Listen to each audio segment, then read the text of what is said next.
بسم اللہ الرحمن الرحیم۔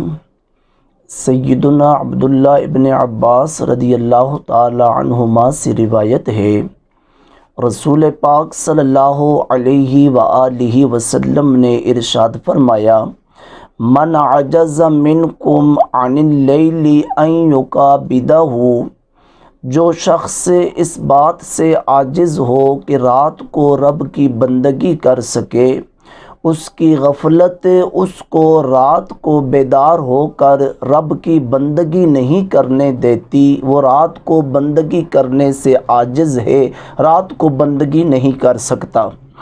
وَبَخِلَ بِالْمَالِ أَن يُنْفِقَهُ، اور وہ بخیل بھی ہے، یہ بخل والی بد صفت بھی اس کے اندر موجود ہے، اور وہ بخل اس کو راہ خدا میں مال بھی خرچ نہیں کرنے دیتا، وہ اپنا مال بھی راہ خدا میں خرچ نہیں کرتا۔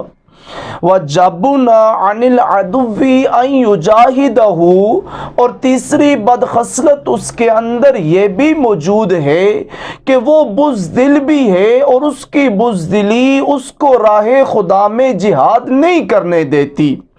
تو جس بندے میں یہ تین بدخصلتیں موجود ہیں، کیا اس بندے کے لیے بھی کوئی طریق عمل موجود ہے؟ کیا اس بندے کے لیے بھی کوئی ایسی راہ موجود ہے کہ جس پر وہ چلے اور راہ نجات کو پا لے؟ کیا کوئی ایسا عمل ہے کہ جو عمل اس بندے کو ہلاکت سے بچا سکے؟ تین بری خصلتیں موجود ہیں، تین بدعمالیاں بھی اس کے اندر موجود ہیں، تین صفات اہل دوزخ بھی اس کے اندر پائی جاتی ہیں۔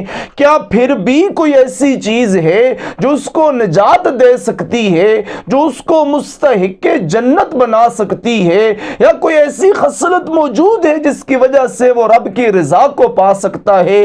تو اللہ کے نبی نے پھر ایک خصلت بیان کی کہ ان تین بد خصلتوں کے باوجود ایک خصلت ایسی ہے کہ اگر وہ اس کو اپنا لیتا ہے تو رب کی رضا کو پا لے گا۔ اللہ کے نبی فرماتے ہیں وہ خوبصورت صفت کون سی ہے کہ جو اس کو راہ نجات تک لے جائے گی؟ اللہ کے نبی فرماتے ہیں فَلْيُكْثِرْ ذِكْرَ اللَّهِ، کہ جو بندہ ان تین بری خصلتوں کے باوجود بھی کثرت کے ساتھ اللہ کا ذکر کرتا ہے، ہر وقت اس کی زبان ذکر الہی سے تر رہتی ہے، اللہ کے نبی فرماتے ہیں ان تین بری خصلتوں کے باوجود بھی وہ اللہ کی رضا کو پا لے گا، وہ اپنے مقصود و مطلوب کو حاصل کر لے گا۔ رب کریم ہمیں کثرت کے ساتھ اپنا ذکر کرنے کی توفیق عطا فرمائے تاکہ ہمیں بھی رب کی رضا حاصل ہو سکے۔ وما علی الا البلاغ المبین۔